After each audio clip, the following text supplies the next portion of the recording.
anak-anak, pembelajaran kita kali ini adalah tema 1, subtema 1, pembelajaran 1.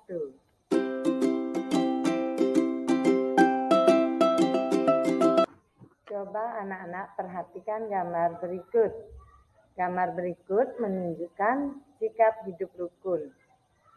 Ya, gambar pertama itu Udin dan Kak Mutiara membaca buku bersama. Itu menunjukkan hidup rukun di rumah ya. Nah, gambar kedua itu ada gambar Udin dan Edo bermain sepeda bersama. Itu mencerminkan bahwa mereka hidup rukun dengan teman bermain. Nah, sedangkan gambar ketiga itu ada Udin dan Edo berbagi makanan di sekolah, menunjukkan bahwa mereka hidup rukun di sekolah. Nah, bagaimana dengan gambar keempat? Nah, gambar keempat yaitu bergotong royong membersihkan lingkungan yang mencerminkan hidup rukun dalam masyarakat.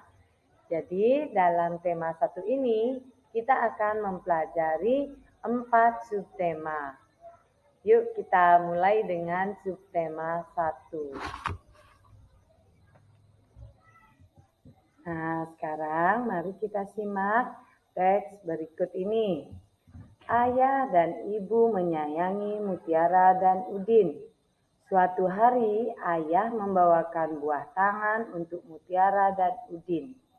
Mutiara mendapatkan buku cerita. Udin mendapatkan mainan. Mutiara dan Udin berterima kasih kepada ayah dan ibu. Mutiara dan Udin tidak saling berebut oleh-oleh.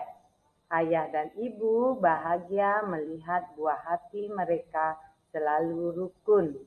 Nah, sikap yang ditunjukkan oleh ayah dan ibu itu adalah bahwa mereka sangat menyayangi Mutiara dan Udin. Nah, dari bacaan tadi, apakah anak-anak menemukan kata-kata sulit di dalam teks tersebut? Nah, dalam teks itu ada kata buah tangan. Nah, apa itu buah tangan? Apakah tangan ayah berbuah? Nah, tidak ya. Ada juga kata buah hati. Apakah hati ayah dan ibu berbuah? Tidak. Nah, buah tangan dan buah hati itu disebut ungkapan. Ungkapan itu adalah gabungan kata yang memiliki arti berbeda dengan kata asalnya. Jadi ungkapan buah tangan itu artinya oleh-oleh, sedangkan buah hati itu artinya anak. Sekarang coba kalian cari contoh ungkapan yang lain. Kalian tulis di buku tulis, kemudian tunjukkan ke ibu guru. Mutiara menyimpan buku hadiah dari ayahnya di rak buku. Perhatikan susunan buku di dalam rak. Buku-buku tersebut tersusun rapi. Berapa banyak buku di dalam rak tersebut? Bagaimana agar kita lebih mudah menghitungnya? Nah, mungkin ada yang tahu bagaimana cara menghitungnya. Ya, anak-anak, caranya adalah dengan mengelompokkan buku-buku tersebut. Tiap-tiap kelompok itu berisi 10 buku. Coba perhatikan kelompok buku berikut. Di kotak pertama itu terdapat 5 kelompok buku. Jadi jumlah buku dalam kotak pertama itu adalah 50.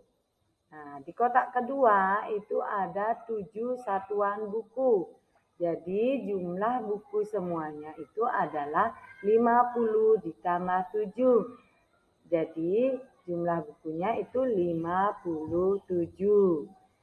Nah, sekarang anak-anak perhatikan kelompok di bawah ini. Kelompok buku di bawah ini. Ada 10 kelompok buku. Jadi jumlah semua buku itu adalah 100. Amati gambar berikut ini. Nah, di sini ada gambar kubus. Satu kubus itu disebut satu kubus satuan. Jika ada 10 kubus itu disebut satu kubus puluhan.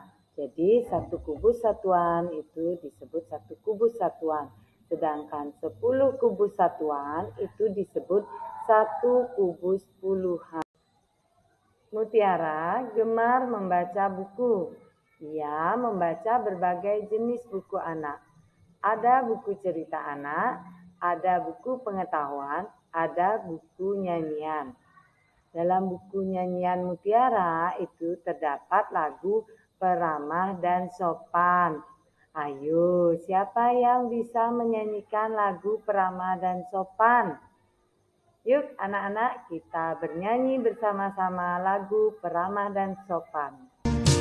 Bukan yang congkak, bukan yang sombong, yang disayangi, handai dan tolan. Hanya anak yang tak pernah bohong, rajin belajar peramah dan sopan.